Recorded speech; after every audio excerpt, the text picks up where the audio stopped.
Ça me fait plaisir d'être avec vous aujourd'hui pour vous présenter le fruit, dans le fond, de recherche que j'ai fait à travers les dernières années. Ce que je me suis intéressé à l'apparition des nouvelles technologies se rapproche, si on veut, de nos capacités humaines, une nouvelle capacité qui tendent à se rapprocher de ce qu'un être humain peut faire dans le cadre de son travail, voire à le dépasser. Donc, clairement, avec l'avènement des algorithmes d'intelligence artificielle, on entre dans une nouvelle ère où les travailleurs vont être davantage appelés à travailler avec ces technologies-là dites intelligentes. Donc, quel genre d'attente est-ce qu'on a par rapport à ces technologies? Comment ces attentes qu'on a par rapport aux technologies peuvent nous aider à comprendre dans quelles circonstances l'être humain va faire confiance à cette technologie, puis va pouvoir utiliser tout le potentiel que ces nouvelles technologies peuvent nous offrir. Donc, c'est des questions qui ont guidé mes réflexions. Le contexte est le suivant. En fait, on est devant des nouvelles technologies qui sont inédites, qui bouleversent, qui amènent des ruptures dans la façon de concevoir le travail. Alors, l'être humain, forcément, quand il est devant quelque chose qu'il ne comprend pas, il se questionne. Alors, l'employé se demande, est-ce que je vais me faire remplacer par une machine intelligente? Des dirigeants, eux, se demandent, est-ce que les nouvelles technologies vont pouvoir m'aider à automatiser une certaine partie du travail que font les gens, particulièrement dans un contexte de pénurie? Puis les spécialistes du comportement humain se demandent quelle réaction est-ce qu'on peut anticiper chez les travailleurs qui auront à travailler avec ces nouvelles technologies intelligentes. Donc, ça amène tout ça de tout nouveaux phénomènes à étudier parce que les nouvelles technologies ont des capacités justement qui sont inédites, qu'on ne connaît pas. Donc, malgré ce contexte inédit, on peut se poser la question, est-ce que la psychologie a quelque chose à offrir, quelques pistes à offrir pour comprendre et anticiper les réactions des travailleurs face à l'implantation de ces nouvelles technologies? Alors, parlant des nouvelles technologies, de quoi est-ce qu'on parle? On parle du fait que aujourd'hui, vous le savez, de plus en plus, on travaille en équipe de façon virtuelle. Toutes nos communications sont médiatisées de façon électronique.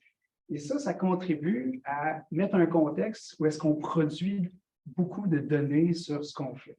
Alors, beaucoup de données qui amènent aussi des nouvelles possibilités technologiques, comme par exemple des applications de gestion de la performance électronique. Donc, on sert des données, voire des mégadonnées qui sont générées pour essayer d'être capable de suivre le mieux possible, dans le fond, toutes les activités du travail qui partent de la conception du produit jusqu'à la livraison d'un produit à un client, puis en essayant de trouver, avec des nouvelles technologies qui vont analyser ces données-là, comment est-ce qu'on peut être plus performant, comment on peut améliorer nos processus. Quand on parle de nouvelles technologies, on a tous en tête le robot conversationnel. Donc, le robot conversationnel à qui on pose des questions, qui travaille à partir de données massives, qui est capable de nous donner des réponses à une panoplie de questions. Donc, ces technologies-là ont des capacités qui vont toujours en croissance. Les nouvelles technologies, cela dit, ça ne s'arrête pas simplement au monde virtuel. On voit aussi l'apparition de robots collaboratifs qui sont de plus en plus sophistiqués, puis qui interagissent de façon de plus en plus intensive, disons, avec des usagers. Puis éventuellement, tout ça, nous, on est amenés à travailler avec toutes ces technologies-là comme travailleurs dans le monde du travail. Puis on n'a pas nécessairement toujours des repères qui vont nous permettre de baliser comment est-ce qu'on va réagir à tout ça. Alors, l'introduction de ces différentes technologies nouvelles amène des enjeux éthiques, des enjeux humains. Le premier enjeu humain que ça amène, c'est probablement la crainte de se faire remplacer par une intelligence artificielle. En 2013, Frey et Osborne, deux économistes, ont estimé que jusqu'à 47% des emplois pouvaient être complètement automatisés. Ça nous a fait peur. En 2017, Arns et ses collaborateurs, eux, avec une analyse plus fine des tâches qui composent les emplois, sont plutôt arrivés au fait qu'environ 9% des emplois pourraient être complètement automatisés parce que certaines tâches réalisées par les humains sont difficiles à automatiser. En 2023, aujourd'hui, force est de constater que la prédiction de Frey Osborne, qu'il y aurait une suppression massive d'emplois, n'est pas arrivée. Donc, pour la majorité des cas où l'IA, par exemple, a été implantée, elle a pris en charge certains volets du travail, par exemple l'automatisation de tâches répétitives, mais elle n'a pas remplacé l'humain dans toutes ces tâches. Donc, pour la majorité des emplois, le scénario qui est le plus probable à court terme, c'est qu'on va continuer à travailler en collaboration ou en addition avec l'intelligence artificielle pour accomplir notre travail. Donc, les scénarios les plus pessimistes, je pense qu'on peut les écarter à tout le moins à court terme pour ce qui est de nos emplois actuels. Cela dit, ce n'est pas parce qu'on ne perdra pas nos emplois que ça n'amène pas d'autres enjeux. Donc, il y a tout de même des enjeux qui se posent au plan humain et au plan éthique, au fait de travailler de façon plus étroite avec des nouvelles technologies, par exemple comme l'IA, ou que le travail soit davantage régulé par une gestion dite algorithmique. La Commission de l'éthique en sciences et technologies, qui est présidée par Jocelyn McClure de l'Université McGill, il en a identifié un certain nombre, comme par exemple le fait que l'avènement de ces nouvelles technologies-là amène une diminution de notre autonomie. Elles peuvent introduire certaines menaces pour le bien-être des travailleurs. Puis aussi que les algorithmes ils puissent déboucher sur une reproduction, voire une amplification des biais discriminatoires qui pourraient être présents dans les données à partir desquelles les intelligences artificielles s'abreuvent et ont été entraînées. Donc, il y a des enjeux importants pour les travailleurs lorsqu'on veut déployer des systèmes d'intelligence artificielle. Mais il y en a aussi pour les organisations. Probablement que l'enjeu organisationnel le plus grand, c'est d'investir dans des systèmes ou des solutions, par exemple d'intelligence artificielle, qui vont être inefficaces.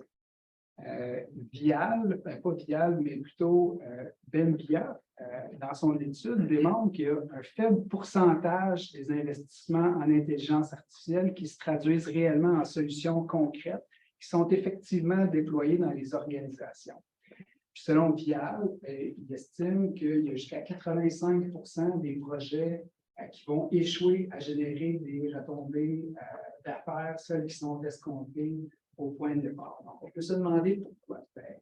Possiblement parce que les solutions développées peuvent être non performantes, c'est une possibilité.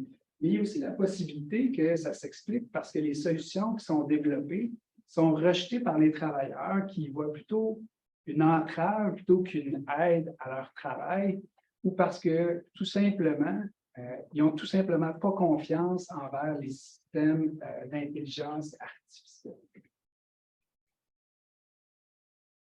Pour comprendre nos réactions face à l'intelligence artificielle ou à d'autres technologies intelligentes, il y a un concept qui peut être utile et qu'on connaît bien en psychologie, c'est la confiance. Qu'est-ce que c'est la confiance? La confiance, c'est la volonté d'une partie à se rendre vulnérable aux actions d'une autre partie, puis ça basé sur l'attente que l'autre partie va faire une action qui est importante pour soi, et ce, peu importe notre capacité à monitorer ou à contrôler l'autre partie. Si on prend cette définition, l'autre partie, ça peut être un humain, mais ça peut aussi être une technologie intelligente. Ça a amené une question qui guide ma présentation d'aujourd'hui. Est-ce que c'est la même chose, faire confiance à une machine, un algorithme, que faire confiance à un humain? Selon Meyer, la confiance humaine repose sur 3 évaluations. La confiance repose sur l'évaluation que l'autre personne est compétente, donc elle va être capable de faire l'action qui est importante pour moi, qu'elle est honnête, que la personne va faire l'action qu'elle s'engage à faire. Troisièmement, qu'elle est bien intentionnée, que je peux assumer que la personne a mes intérêts à cœur, et que je n'aurai pas besoin de la surveiller pour voir si elle fait des actions qui sont contraires ou à l'encontre de mes intérêts.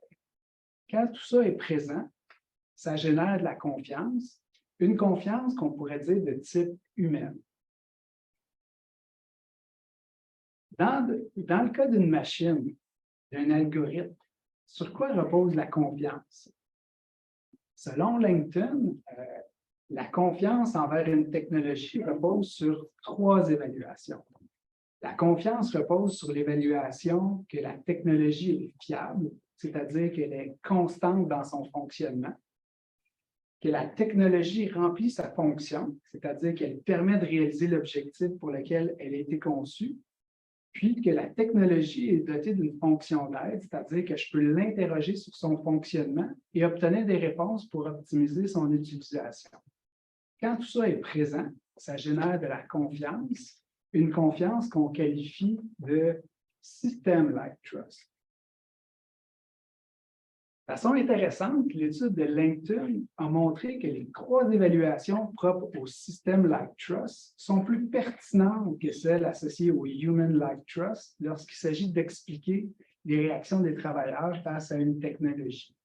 C'est donc dire que c'est à partir de ces dimensions-là qu'on devrait prendre en considération et qu'on devrait exploiter quand on veut générer des retombées positives chez les travailleurs face aux nouvelles technologies qu'on veut implanter. Par exemple, comme faire qu'il y ait du plaisir, qu'ils les utilisent, puis qu'il y ait l'intention de continuer à faire confiance aux technologies qu'on leur propose.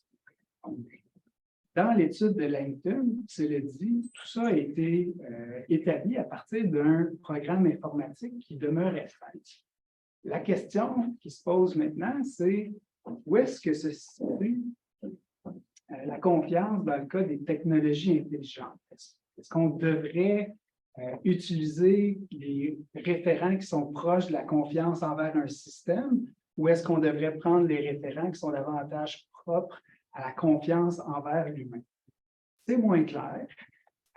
Ça pourrait dépendre, ça, de la forme dans laquelle s'incarne l'IA. Par exemple, un algorithme, c'est quelque chose qui est non incarné, alors que dans le cas d'un robot ou un COBO, les Collaborative Robots, ça pourrait être, là, dans ce cas-là, la forme d'IA la plus proche de l'humain par sa forme incarnée, donc une entité à laquelle on donne une forme repérable et physique, qui agit dans le monde physique et non seulement dans le monde virtuel. Justement, à propos des robots, il y a des recherches de Mal qui ont été faites en 2019 qui montrent que les gens attribuent aux robots collaboratifs plusieurs capacités qu'ont les humains. Des capacités physiques, comme percevoir le monde, se déplacer, communiquer, des capacités cognitives, comme expliquer les raisons derrière ses actions, qui est un volet rationnel, mais aussi de dire ce qui est bien et ce qui est mal, ce qui est un volet moral, puis même des capacités affectives, comme démontrer, par exemple, des émotions positives. Bien sûr, les capacités sont jugées meilleures pour les compétences physiques interactionnelles, puis les compétences dites rationnelles. Mais il y a quand même des compétences qui sont attribuées dans toutes les sphères de compétences.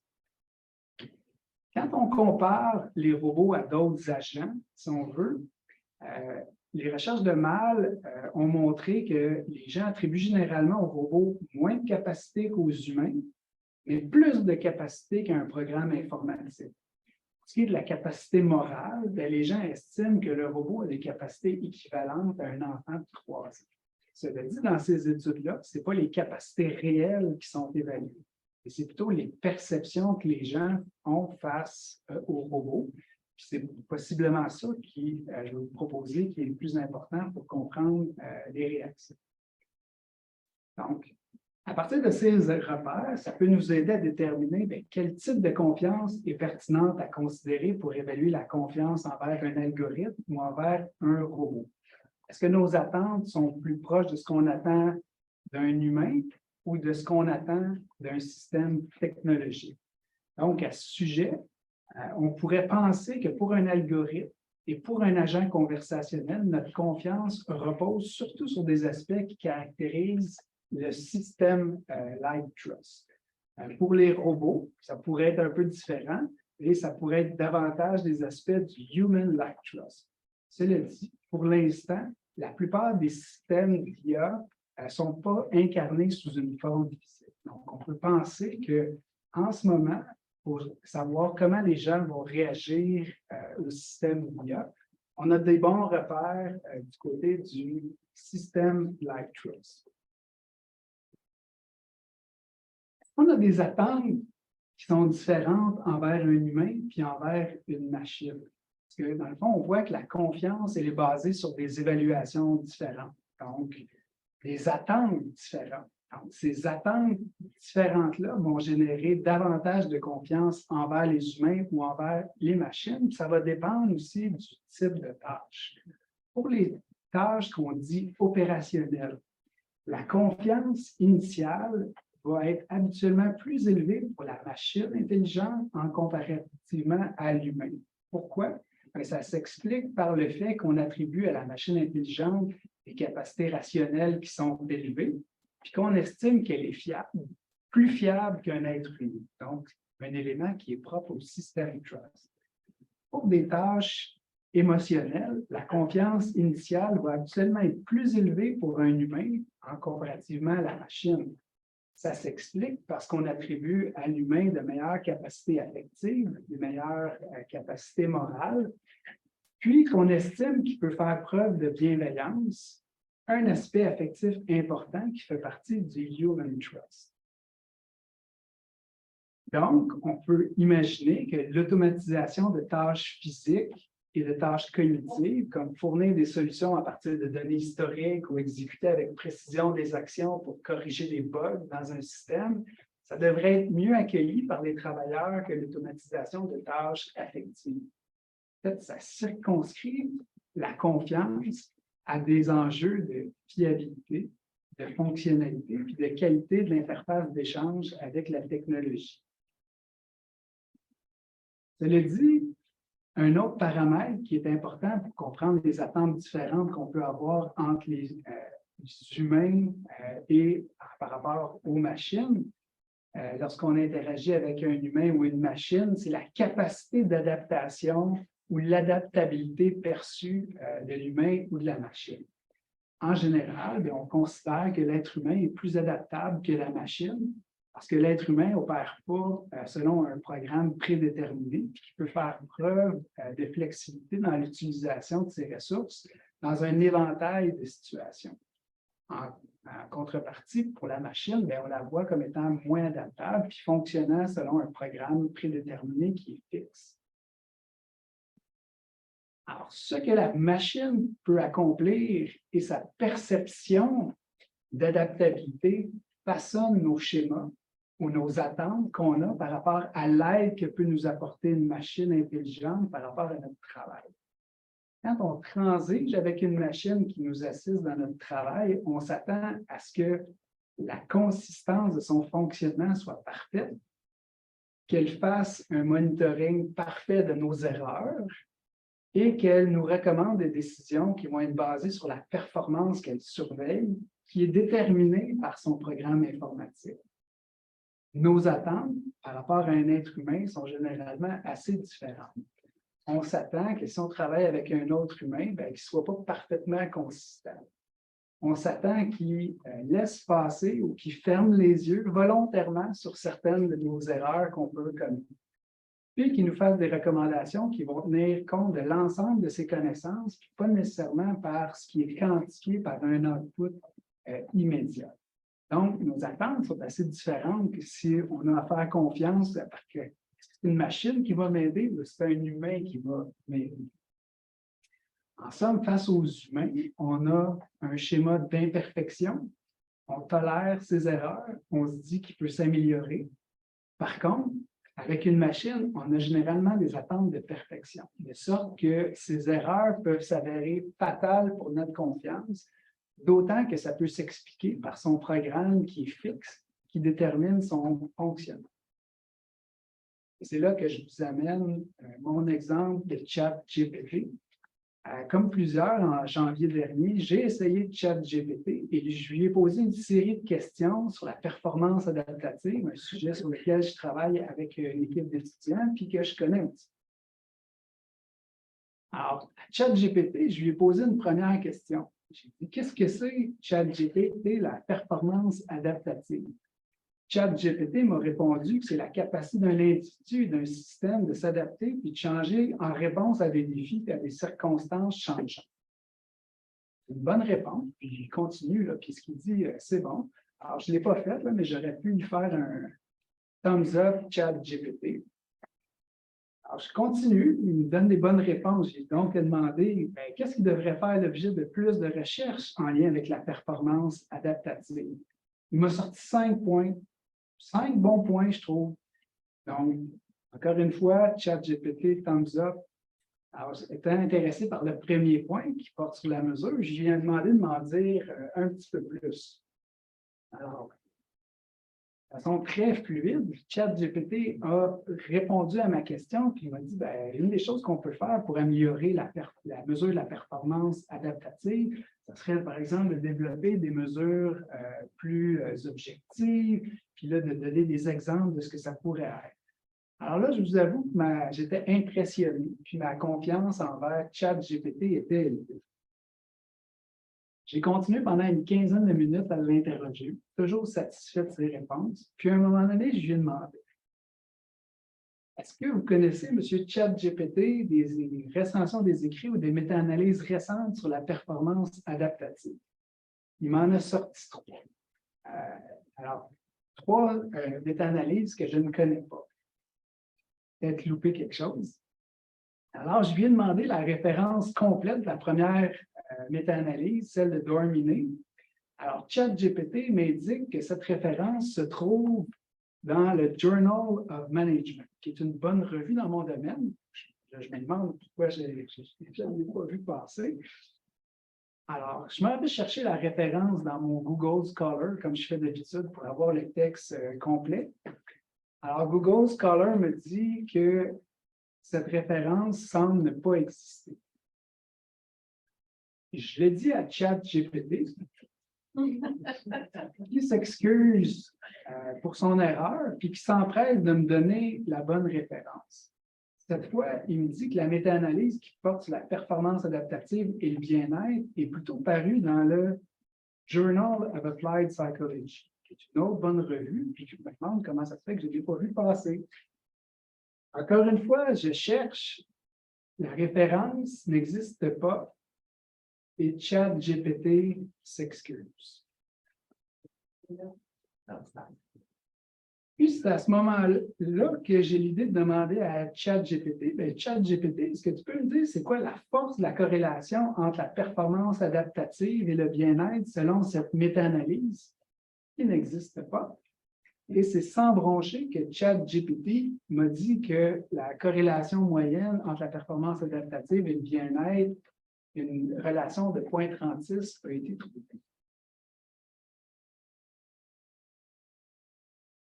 À la suite de cette expérience, quel est votre niveau de confiance envers ChatGPT? C'était pourtant une tâche opérationnelle qui faisait appel à des capacités de traitement de l'information. Il aurait dû performer. Si on en fait une appréciation, on peut dire une appréciation par des éléments du système trust. On peut dire qu'il n'est pas fiable. Il donne des réponses inconsistantes. Une fois, il me dit que l'article a été publié dans le Journal of Management, puis l'autre fois, je demande encore, il me dit que c'était publié dans le Journal of Applied Psychology. Donc, il n'est pas fiable. Puis, il ne remplit pas sa fonction, qui est de répondre correctement à des questions qui nous permettent d'approfondir notre connaissance sur un sujet. Puis, pire, il est capable de créer des réponses qui n'existent même pas. Alors, vous pouvez imaginer que mon niveau de confiance envers ChatGPT, là, a piqué du nez. Est-ce que c'est existé dans JP? Non. Non plus. Bon. Non, ça n'existait pas. Il faut juste que je réajoutais pour valider la position. J'ai fait exactement la même chose sur un autre sujet. Il y a hier, je l'ai envoyé à Robert. Là.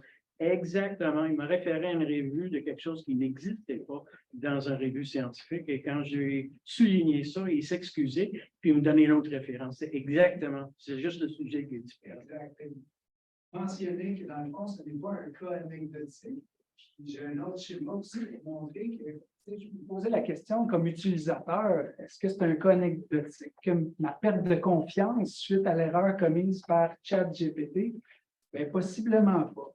Lorsque l'agent conversationnel de Google, le Google Bard, a répondu à une question sur le télescope James Webb, une réponse erronée, puis qu'un journaliste en a fait part dans les médias, le lendemain, l'action de la compagnie a chuté de 7 C'est donc dire que la confiance de nombreuses personnes a été ébranlée. Et moi, personnellement, depuis mon expérience, je n'ai pas réutilisé ChatGPT pour l'interroger sur la littérature scientifique. Dans l'exemple que j'ai donné, c'était un exemple de tâche opérationnelle. Mais ça arrive souvent que les tâches qu'on cherche à automatiser ne sont pas nécessairement des tâches qui sont strictement opérationnelles. C'est souvent des tâches qui combinent des aspects techniques, des aspects qui font appel à des compétences humaines ou émotionnelles. C'est par exemple le cas quand on veut automatiser un processus de recrutement de personnel. Donc, Langer a fait une étude dans ce contexte-là. L'étude donc de Langer peut être instructive pour voir si notre confiance envers les machines intelligentes puis envers les humains fonctionne de la même façon dans ce type de tâches. Donc, dans cette étude, ils ont fait des scénarios pour comparer la confiance d'un recruteur envers une aide humaine ou envers une aide algorithmique. Dans cette étude, ils ont choisi, eux, de travailler avec les dimensions du Human Trust pour déterminer si le conseiller humain ou le conseiller algorithmique qui conseillait le recruteur était compétent pour sélectionner des bons candidats, intègre, soit qu'il fournisse des recommandations selon les règles établies qui soient non biaisées, puis que l'agent soit bien intentionné, soit que l'aide humaine ou algorithmique soit perçue comme agissant en considérant les intérêts du recruteur qui l'utilise. Avec ces paramètres, Langer a trouvé que la confiance initiale était plus élevée envers le conseiller humain qu'envers le conseiller algorithmique sur les dimensions compétence et intégrité. Dans le cas de la compétence, ça pourrait s'expliquer par le fait que la tâche comprenne des aspects émotionnels. Dans le cas de l'intégrité, c'est un petit peu moins facile à comprendre. Langer avance que ça pourrait s'expliquer sur le fait que peut-être que le recruteur avait des faibles attentes par rapport à l'aide algorithmique basées sur ses connaissances que les algorithmes sont souvent critiqués pour le fait qu'ils peuvent reproduire des biais. Sinon, l'algorithme aurait dû être meilleur que l'être humain. Puis pour le troisième élément, ils n'ont pas trouvé de différence statistiquement significative entre recevoir de l'aide d'un humain ou d'une machine. Et donc, à la base, comme la confiance initiale est plus élevée envers l'humain, on peut imaginer que les attentes sont plus grandes envers le conseiller humain qu'envers le conseiller algorithmique. Dans leur scénario, ils ont introduit ensuite des erreurs, c'est-à-dire que l'aide algorithmique où l'aide humaine a commencé à faire des erreurs grossières, donc à fournir aux recruteurs des recommandations qui étaient clairement erronées. Qu'est-ce qui est arrivé? Bien, il est arrivé que les erreurs ont affecté plus la confiance envers l'humain que la confiance envers le conseiller algorithmique. Donc ça, ce que ça met en évidence, c'est que des attentes plus élevées sont possiblement plus faciles à décevoir. On tolère peut-être pas nécessairement plus les erreurs humaines quand on est dans une tâche humaine. Après ça, dans leur scénario, ils ont introduit des interventions pour réparer la confiance, donc des justifications, des excuses, ce que vous avez vu que ChatGPT a fait avec moi tout à l'heure. Donc, dans ce cas, ils ont trouvé que les interventions pour réparer la confiance ont davantage fonctionné quand il s'agissait d'un conseiller humain. Alors, pourquoi on peut penser que ça s'explique par le fait qu'un être humain, ça peut s'améliorer, alors qu'un être humain, une machine, ça fonctionne avec un programme fixe. Les interventions de réparation ont été efficaces pour le conseiller algorithmique seulement quand le scénario qui était présenté au candidat incorporait des informations sur le fonctionnement imparfait de la machine intelligente en disant, bien, ça peut arriver que la machine intelligente se trompe. Et donc, dire que nos attentes de perfection puis d'adaptabilité ou de faible adaptabilité sont importantes pour expliquer nos réactions face à l'aide que peut nous apporter un algorithme. Cela étant dit, la machine ou l'algorithme va difficilement se racheter d'erreurs qui sont liées à la consistance. Une fois donner une réponse, puis une autre fois donner une réponse, parce qu'on a des attentes à ce que la machine soit vraiment fiable dans son fonctionnement. Tout ça m'amène à penser que la confiance qu'on aura face aux nouvelles technologies, bien, ça va être fortement basé sur nos attentes, puis que ça revient, à mon avis, essentiellement à une question de calibration entre nos attentes puis les capacités des nouvelles technologies. Quand nos attentes sont supérieures aux capacités de la technologie, bien, qu'est-ce qui va arriver? Il va arriver de la déception. On l'a vu dans mon exemple avec ChatGPT, lorsqu'il s'agit de faire des recherches factuelles dans la littérature scientifique, j'ai été déçu. Mais ce n'est pas le seul cas qui peut arriver. Parfois, on donne des looks très humains à des robots industriels, avec des yeux, des visages, des bras. Mais avec ça, on a des histoires de travailleurs qui ont commencé à s'attacher émotionnellement et à parler de leurs sentiments avec les machines. Puis malheureusement, bien, les machines ne leur ont jamais répondu sous cet angle émotif, créant sûrement quelques déceptions chez ces travailleurs. Cela étant dit, l'inverse peut aussi arriver. Quand nos attentes sont en deçà des capacités réelles de la machine, bien, dans ce cas-là, ça amène une sous-utilisation.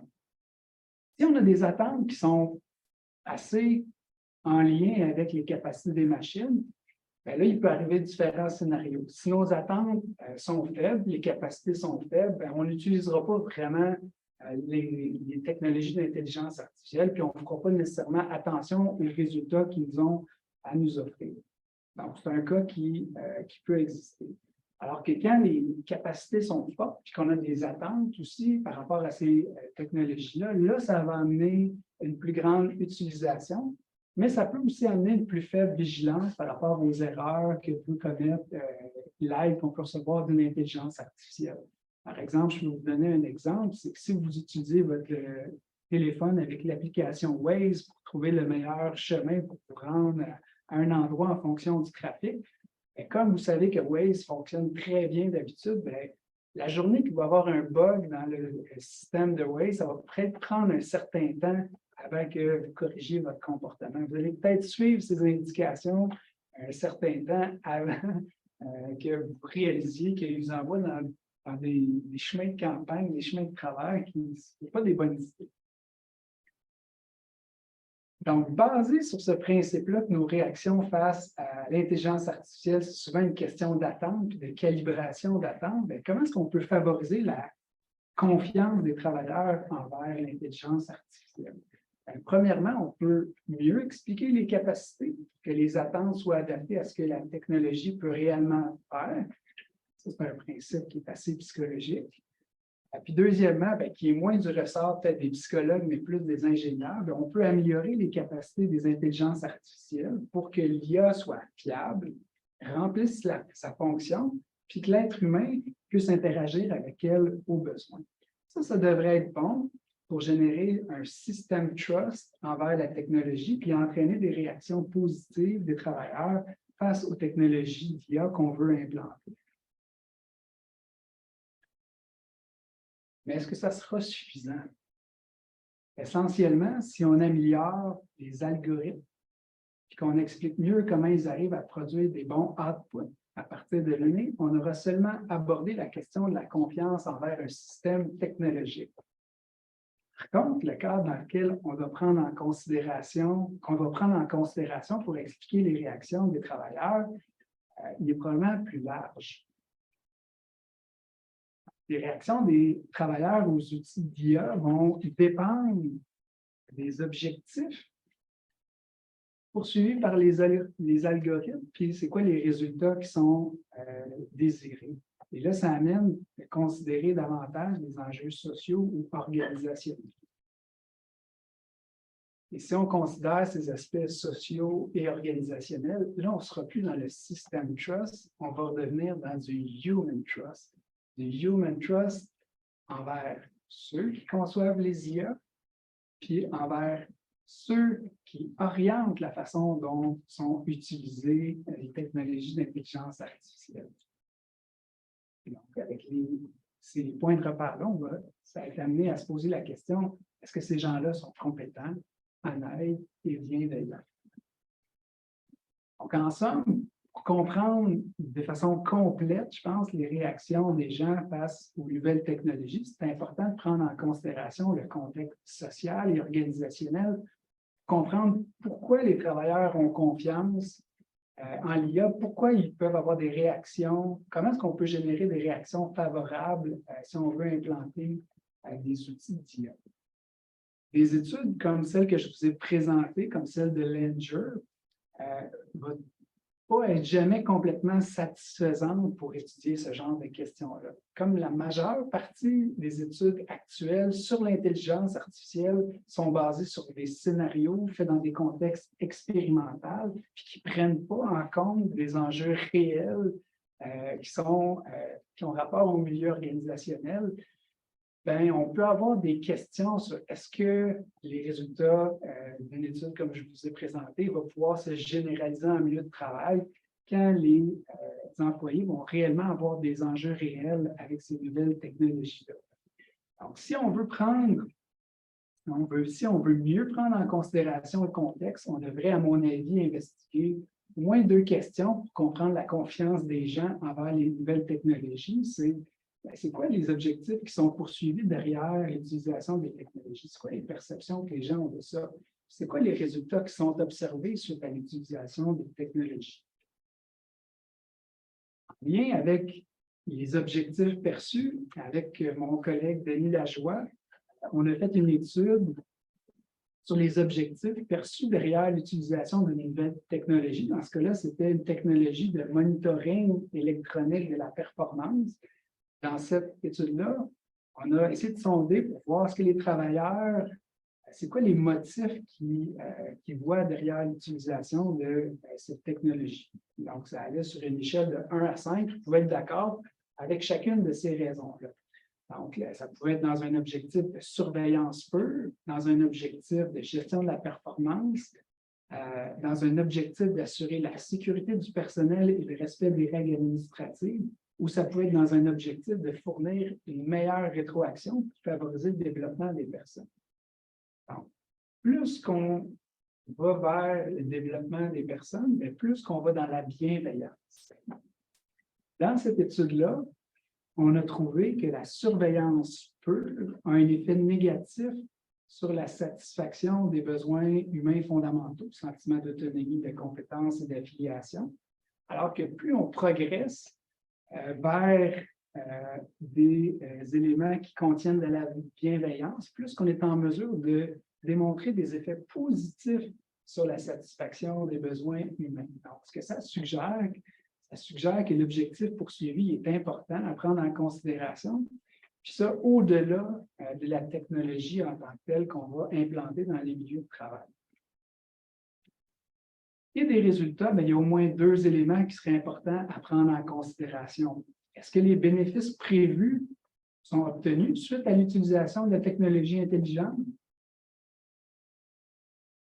Deuxièmement, est-ce que la technologie a engendré des effets indésirables? À ma connaissance, il y a très peu d'études indépendantes et crédibles qui ont été publiées à ce sujet-là. Alors, si vous voulez faire de la recherche là-dessus, ben, moi, je pense que ça pourrait être une piste sur laquelle il serait bon d'accumuler des données et d'être aussi vigilant pour mieux comprendre l'impact des intelligences artificielles dans le monde du travail. Parce que si on comprend les impacts que ça crée, on va peut-être pouvoir mieux comprendre les réactions, pourquoi les gens y font confiance ou ils ne font pas confiance à ces technologies-là. Dans ce contexte élargi. J'avais donné des recommandations pour améliorer la confiance, mais c'était strictement basé sur des aspects plus propres à la technologie. Maintenant qu'on regarde les enjeux de façon plus globale, si on veut, qu'est-ce qu'on pourrait faire pour augmenter la confiance envers l'implantation d'un système d'intelligence artificielle qu'on voudrait implanter? Donc, la Commission de l'éthique en sciences et technologies, auquel je fais partie pour justement réfléchir à toutes ces questions-là, il arrive à 2 grands types de recommandations. Il y a toutes sortes d'autres recommandations qui vont être partagées bientôt, mais pour l'instant, je peux vous dire que moi, je vois 2 grands types de recommandations. Premièrement, bien, on peut favoriser un dialogue social plus ouvert sur c'est quoi les objectifs, c'est quoi les résultats qui découlent de l'utilisation des systèmes d'intelligence artificielle. L'objectif étant qu'on puisse négocier des solutions qui soient le plus acceptables possible pour les dirigeants, travailleurs, syndicats, instances gouvernementales. Donc, pas juste pour une partie prenante, mais donc pour un ensemble de parties prenantes qui ont sûrement des intérêts en compétition et en divergence, mais qu'on arrive à quelque chose de commun. Deuxième chose qu'on peut faire pour augmenter la confiance, c'est instaurer des mécanismes de contrôle. Puis on est dans un moment où si vous écoutez la télé, puis si vous entendez ce qui se passe au niveau de l'intelligence artificielle, il y a plusieurs recommandations qui commencent à converger vers cette proposition-là, qu'on devrait premièrement clarifier c'est quoi les règles du jeu, c'est quoi les droits des travailleurs, puis aussi d'instaurer des systèmes d'audit. Systèmes d'audit qui permettraient de certifier les technologies d'IA qui sont utilisées, s'assurer qu'elles ne génèrent pas, ne sont pas conçues à partir de programmes qui génèrent, par exemple, des biais et des traitements injustes. Puis, de façon encore plus intéressante, de considérer des éléments qui mettent dans la balance aussi les impacts que ça crée. Peut-être pas des impacts qui sont désirés, mais des impacts tout de même que ça crée. C'est dans cet esprit-là que pour augmenter la confiance, on peut clarifier les règles et les lois. Je vais finir la présentation avec quelques saviez-vous que, notamment la Journée internationale des travailleurs. Saviez-vous que vous avez des droits que vous ne connaissez peut-être pas? Au Québec, un travailleur dont les renseignements personnels sont utilisés pour rendre une décision entièrement automatisée a le droit d'en être informé, et ce, au plus tard, au moment de rendre la décision. Donc, vous faire gérer complètement par une intelligence artificielle, vous pourriez décider que non, vous n'êtes pas d'accord. En fait, c'est qu'on doit vous informer au Québec de la chose. Dans l'Union européenne, ça va plus loin. Une personne a le droit de connaître la logique sous-jacente à la prise de décision automatisée et les conséquences prévues. Les règles en Europe font en sorte que ça assure le droit aux travailleurs, un droit de refus de ne pas faire l'objet d'une décision qui soit entièrement automatisée. Au Canada, une autre règle qui peut être pertinente à savoir et à connaître, c'est de savoir que la surveillance électronique, vous ne pouvez pas non plus surveiller quelqu'un de façon abusée, soit de façon continue et constante, ou de façon intermittente et occasionnelle si vous n'avez pas de motif raisonnable pour le faire.